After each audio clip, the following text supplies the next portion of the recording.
Adventurous boyfriend.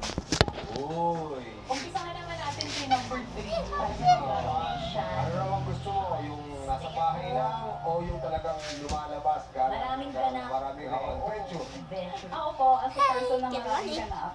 Everyday nag-work 6 times a day. Tapos, one day lang yung day off. Lagi ako talaga nasa labas. Pag nag-day off ako, rest day ko.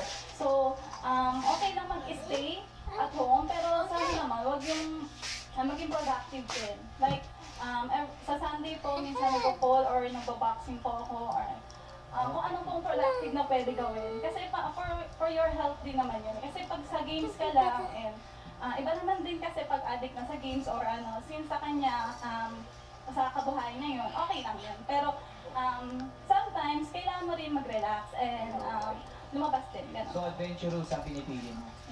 So, kung bibili lang ng soft drinks pero bungee jumping pa yung ginagawa, okay